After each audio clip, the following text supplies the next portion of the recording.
Adding and subtracting algebraic fractions. So let's have a look. Now when we add algebraic fractions, we follow the same rules as when we're adding numerical fractions. We need to find the common denominator. So for these two, the common denominator is 20. So we'll change the denominator to 20. And then to get from 4 to 20, we times the bottom by 5. So we times the top by 5. And to get from 5 to 20, we times by 4, so we times b by 4. Once we have the same denominator, we can go ahead and add the numerators. Now you can see that we have an a term and a b term, which are not like terms, so when we add them together, we simply will leave it as 5a plus 4b over 20. So let's have a look at another one. We have 3x over 5, take away x over 3. So we need to simplify these two. So the common denominator, of course, will be 15. And to get from 5 to 15, we times it by 3, so we times the top by 3. And to get from 3 to 15, we times by 5, so we times the top by 5. And then once we have the denominators the same, we go ahead and add the numerators. So 9x take away 5x will give us 4x. So the final answer is 4x over 15. Now in this example, it's slightly different because we have letters in the denominators. But we applied the same principle, so we need to find something that both 3b and 2b will both divide into. So I choose 6b. Just to check, 3b divides into 6b twice and 2b divides into 6b 3 times.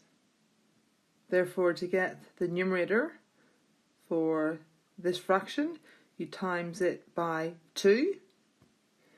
And to get the numerator for this fraction, we times it by 3. Then we can go ahead and add them together, which is 7 over 6b.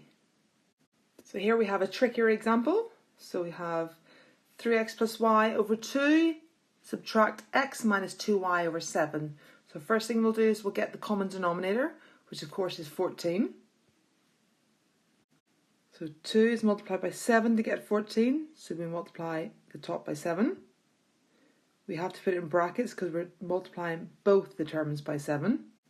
We times 7 by 2 to get to 14, so we times the top by 2. And again, we need to put these in brackets because we're multiplying both of them by 2.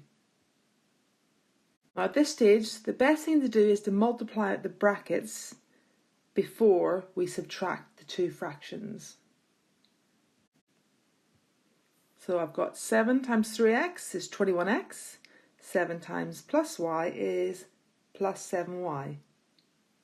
Now when you're subtracting algebraic fractions, you need to be very careful because quite often on the right hand side it's very easy to get the signs mixed up. Now what I do is I put in square brackets, then I multiply the 2 by x and the 2 by the minus 2y.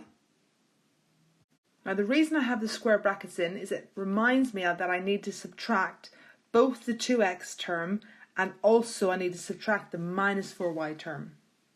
So when I do that, I have subtract minus 2x and subtract minus 4y, which gives me plus 4y. Then at this stage I can simply tidy up the terms in the top, so I have a 21x and a minus 2x, I have a 7y and a plus 4y. So my final answer is 19x plus 11y over 14. Now here we have another example when we have algebra as the denominator. However, this one is slightly different than the one we've done before. Now to find a common denominator, you need to find something that both these will divide into. Now normally, as this doesn't divide into x plus 1 and x plus 1 doesn't divide into x, we normally multiply the denominators together to find the common denominator. Therefore, our common denominator is x brackets x plus 1. So I'll write the denominator for the other fraction. I'll now write the equivalent fraction of 1 over x. So from here to here I times by x plus 1. so I times the top by x plus 1.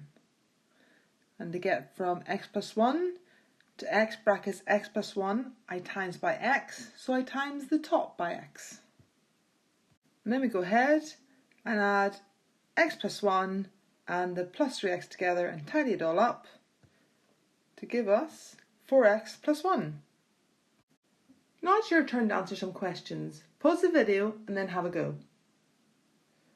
How did you get on? Here are the answers. If you answered any incorrectly, have a look back through the video and then have another go.